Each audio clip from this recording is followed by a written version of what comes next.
Hey there, welcome to LSAT Demon Daily. I'm Nathan Fox. That's Ben Olson. Together, we're the founders of LSATdemon.com and the Thinking LSAT podcast.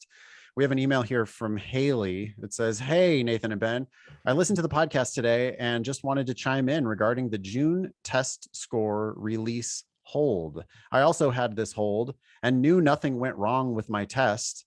I have also followed up multiple times since getting my score to clarify why it was on hold to avoid that same situation for the August test and have not received any response. But I did want to add that I also had a huge score increase of 22 points. Thanks to the demon, I went from an official 143 after 6 months of studying with another company, parentheses, the dreaded Kaplan, to an official 165 after studying 6 months with the demon. I assumed that this was the reason for the hold, but I wasn't sure since I haven't heard anything back almost a month after sending multiple emails. Thank you both so much for everything you have done to help me with my score. I can't wait to go crush the August test. Praise the demon, Haley."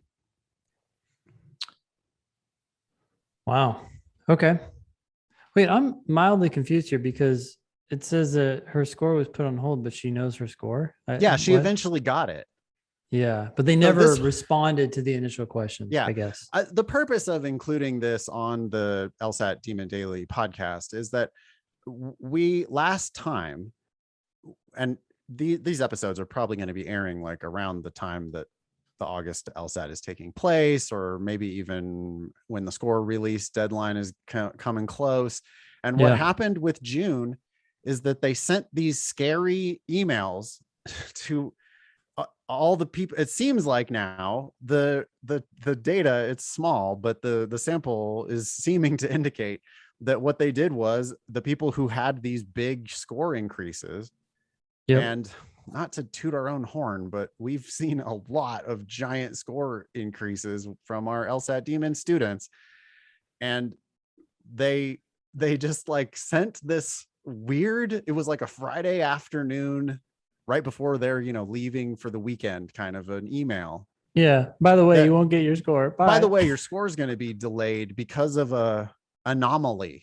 Yeah. And it's and the students, the poor Haleys of the world, are like having a panic attack because LSAC sent them this super scary email. Yeah.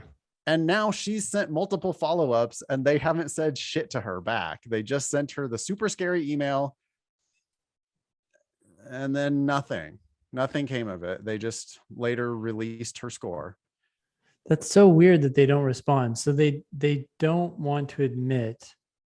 Why don't they want to admit that they're just checking test scores when they've gone up a lot?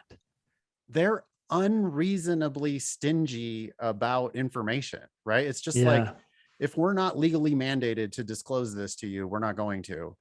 And I guess, they don't want to establish that, like, if we send you one of these delay emails, it might mean that your score went up a lot. I mean, they absolutely could delay your score for a million other reasons, including you violated the test procedures and they're going to cancel your score or whatever. Like that's possible too.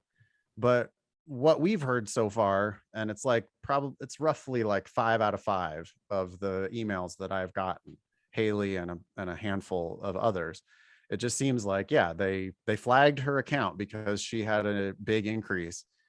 And they did delay her score a little bit, but then nothing. Like it was just, she just did really well. And that's it. Yeah.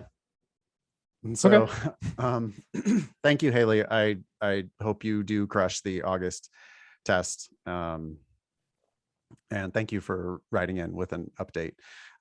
If you have an update, if you would like to share some intelligence about the law school admission test, or LSAC, or law school admissions generally, you can please email daily@lsatdemon.com. Thanks for listening.